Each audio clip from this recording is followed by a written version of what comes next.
Welcome back to our food blog. ನಮ್ಮನೇಲಿ ಇವತ್ತು ಮೆಂತ್ಯ ಬಾತ್ನ ಮಾಡಿದ್ದೀವಿ.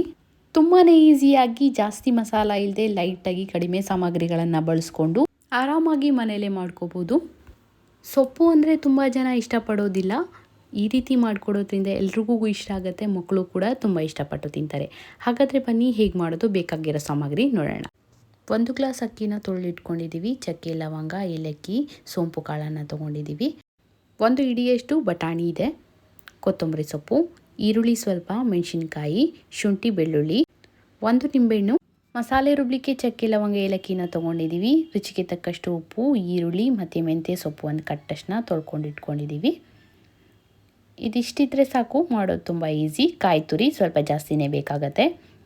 ಮಿಕ್ಸಿ ಜಾರ್ಗೆ 4 ರಿಂದ 5 ಹಸಿಮೆಣಸಿನ್ಕಾಯಿ, ಸ್ವಲ್ಪ ಬೆಳ್ಳುಳ್ಳಿ, ಶುಂಠಿ, ಈರುಳ್ಳಿ ಸ್ವಲ್ಪ, ಕಾಳು ಮೆಣಸು 4 ರಿಂದ 5, 1 ಏಲಕ್ಕಿ, ಸ್ವಲ್ಪ ಚಕ್ಕೆ, ಲವಂಗ 2, ಹಾಗೆ ಸ್ವಲ್ಪ ಕೊತ್ತಂಬರಿ ಸೊಪ್ಪನ್ನ ಹಾಕ್ಕೊಂಡು ಚೆನ್ನಾಗಿ ಇದನ್ನು ಗ್ರೈಂಡ್ ಮಾಡ್ಕೋಬೇಕು. ಈ ಥರ ಪೇಸ್ಟ್ನ ಮಾಡ್ಕೊಳ್ಳಿ. ಈಗ ಇದು ಪೇಸ್ಟ್ ರೆಡಿಯಾಗಿದೆ. ಈಗ ಗ್ಯಾಸ್ನ ಆನ್ ಮಾಡಿಕೊಂಡು ಕುಕ್ಕರ್ನ ಇಟ್ಕೊಳ್ಳಿ. ಈಗ ಇದಕ್ಕೆ ಸ್ವಲ್ಪ ಎಣ್ಣೆನ ಹಾಕ್ಕೊಳ್ಳಿ. ಎಣ್ಣೆ ಸ್ವಲ್ಪ ಬಿಸಿಯಾಗಲಿ. ಇದಕ್ಕೆ ಚಕ್ಕೆ, ಲವಂಗ, ಪಲಾವ್ ಎಲೆ ಹಾಗೆ ಸೋಂಪು ಕಾಳನ್ನು ಹಾಕ್ಕೊಳ್ಳಿ. ಈರುಳ್ಳಿನ ಹಾಕ್ಕೊಂಡು ಚೆನ್ನಾಗಿ ಇದನ್ನು ಫ್ರೈ ಮಾಡ್ಕೋಬೇಕು. ಈಗ ಇದಕ್ಕೆ ರುಬ್ಕೊಂಡಿರ್ತಕ್ಕಂಥ ಖಾರದ ಮಸಾಲಾನ ಹಾಕ್ಕೊಂಡು ಚೆನ್ನಾಗಿ ಇದನ್ನು ಫ್ರೈ ಮಾಡ್ಕೊಳ್ಳಿ. ಇದು ಹಸಿ ವಾಸನೆ, ಶುಂಠಿ ಬೆಳ್ಳುಳ್ಳಿ ಹಾಕಿರೋದ್ರಿಂದ ಹಸಿ ವಾಸನೆ ಹೋಗೋವರೆಗೂ ಚೆನ್ನಾಗಿ ಇದನ್ನು ಫ್ರೈ ಮಾಡ್ಕೋಬೇಕು. ಇನ್ನು ಯಾರೆಲ್ಲ ನಮ್ಮ ಚಾನಲ್ನ ಇನ್ನೂ ಸಬ್ಸ್ಕ್ರೈಬ್ ಆಗದೆ ನೋಡ್ತಾ ಇದ್ದೀರಾ, ಪ್ಲೀಸ್ ಸಬ್ಸ್ಕ್ರೈಬ್ ಮಾಡ್ಕೊಳ್ಳಿ, ಲೈಕ್ ಮಾಡಿ, ಶೇರ್ ಮಾಡಿ, ಹಾಗೆ ನಿಮ್ಮ ಫ್ರೆಂಡ್ಸ್ಗೆ, ಫ್ಯಾಮಿಲಿ ಮೆಂಬರ್ಸ್ಗೆ ಎಲ್ರಿಗೂ ಕೂಡ ಶೇರ್ ಮಾಡಿ. ಈಗ ಇದು ಚೆನ್ನಾಗಿ ಫ್ರೈ ಆಗಿದೆ. 1 ಹಿಡಿಯಷ್ಟು ಬಟಾಣಿನ ಹಾಕ್ಕೊಳ್ಳೋಣ. ಹಾಕ್ಕೊಂಡು ಚೆನ್ನಾಗಿ ಇದನ್ನು ಫ್ರೈ ಮಾಡ್ಕೊಳ್ಳಿ.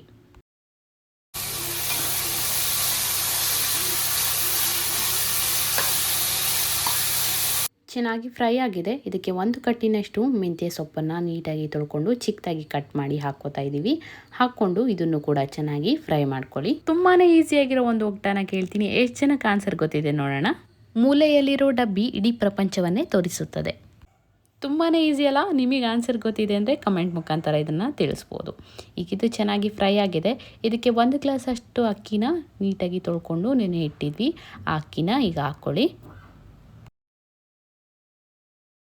ಒಗ್ಗರಣೆಯಲ್ಲಿ ಅಕ್ಕಿನ ಚೆನ್ನಾಗಿ ಫ್ರೈ ಮಾಡ್ಕೊಳ್ಳಿ. ಈ ಥರ ಫ್ರೈ ಮಾಡೋದ್ರಿಂದ ಅಕ್ಕಿ ಉದುದ್ರಾಗಿ ಚೆನ್ನಾಗಾಗುತ್ತೆ. ಟೇಸ್ಟು ಕೂಡ ತುಂಬಾ ಚೆನ್ನಾಗಿರುತ್ತೆ.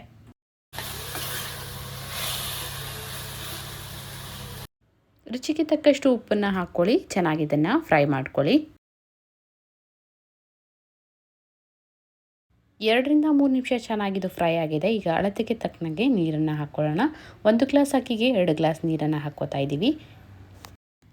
ನೀರನ್ನು ಹಾಕ್ಕೊಂಡು ಚೆನ್ನಾಗಿ ಇದನ್ನು ಮಿಕ್ಸ್ ಮಾಡ್ಕೊಳ್ಳಿ. ಇನ್ನು ನಮ್ಮ ಹಳೆ ವಿಡಿಯೋಗಳನ್ನು ಯಾರೆಲ್ಲ ನೋಡಿಲ್ಲ, ನೋಡಿ ಹೇಗಿದೆ ಅನ್ನೋದನ್ನು ಕಮೆಂಟ್ ಮುಖಾಂತರ ತಿಳಿಸಿ. ಈಗ 1 ಅರ್ಧ ಸ್ಪೂನ್ನಷ್ಟು ಸಕ್ಕರೆನ ಹಾಕ್ಕೊಳ್ಳೋಣ. ಸಕ್ಕರೆ ಹಾಕೋದ್ರಿಂದ ರುಚಿ ಕೂಡ ತುಂಬಾ ಚೆನ್ನಾಗಿರುತ್ತೆ. ಈಗ ಕಾಯಿ ತುರಿ 1 ಕಪ್ಪಷ್ಟಿದೆ, ಜಾಸ್ತಿನೇ ಇದೆ. ಜಾಸ್ತಿ ಹಾಕ್ಕೊಳ್ಳೋದ್ರಿಂದ ಟೇಸ್ಟು ಕೂಡ ತುಂಬಾ ಚೆನ್ನಾಗಿರುತ್ತೆ. ಕಾಯಿ ತುರಿನ ಹಾಕ್ಕೊಂಡು ಚೆನ್ನಾಗಿ ಇದನ್ನು ಮಿಕ್ಸ್ ಮಾಡ್ಕೊಳ್ಳಿ. ಈಗ 1 ನಿಂಬೆಹಣ್ಣನ್ನು ಹಿಂಡ್ಕೋತಾ ಇದ್ದೀವಿ. ಹುಳಿ ಟೊಮ್ಯಾಟೊ ಏನೂ ಹಾಕಿಲ್ಲ, ಅದರಿಂದ 1 ನಿಂಬೆಹಣ್ಣು ಬೇಕಾಗತ್ತೆ. ತುಂಬ ಲೈಟಾಗಿ ತುಂಬಾ ಚೆನ್ನಾಗಿರುತ್ತೆ. ನೀವು ಕೂಡ ಮನೇಲಿ ಇದೇ ರೀತಿ ಟ್ರೈ ಮಾಡಿ, ಹೇಗಾಯಿತು ಅನ್ನೋದನ್ನು ಕಮೆಂಟ್ ಮುಖಾಂತರ ತಿಳಿಸಿ. ತುಂಬಾ ಟೇಸ್ಟಿಯಾಗಿ ಮಕ್ಕಳಿಗೆ ಲಂಚ್ ಬಾಕ್ಸಿಗೆ ಹಾಕ್ಕೊಡೋಕ್ಕಂತೂ ತುಂಬಾ ಚೆನ್ನಾಗಿರುತ್ತೆ. ಇಷ್ಟಪಟ್ಟು ಕೂಡ ತಿಂತಾರೆ, ಹೆಲ್ದಿಯಾಗಿ ಕೂಡ ಇರುತ್ತೆ. ಈಗ ಇದನ್ನು ಚೆನ್ನಾಗಿ ಮಿಕ್ಸ್ ಮಾಡ್ಕೊಳ್ಳಿ. 1 ಕುದಿ ಬರಬೇಕಿದು. ಇನ್ನು ಯಾರೆಲ್ಲ ನಮ್ಮ ಇನ್ಸ್ಟಾಗ್ರಾಮು ಮತ್ತು ಫೇಸ್ಬುಕ್ ಪೇಜ್ನ ಫಾಲೋ ಮಾಡ್ತಾ ಇಲ್ಲ, ಪ್ಲೀಸ್ ಫಾಲೋ ಮಾಡಿ. ಈಗ 2 ವಿಷಲ್ ಬಂದರೆ ಸಾಕಾಗುತ್ತೆ. ನಾವಿಲ್ಲಿ ಸೋನಾ ಮಸೂರಿ ಬಳಸ್ತಿರೋದ್ರಿಂದ 2 ವಿಷಲ್ ಸಾಕಾಗುತ್ತೆ. ನೀವೇನಾದರೂ ಬಾಸುಮತಿ ರೈಸ್ನ ಯೂಸ್ ಮಾಡಿದರೆ 1 ವಿಷಲ್ ಬಂದರೆ ಸಾಕಾಗುತ್ತೆ.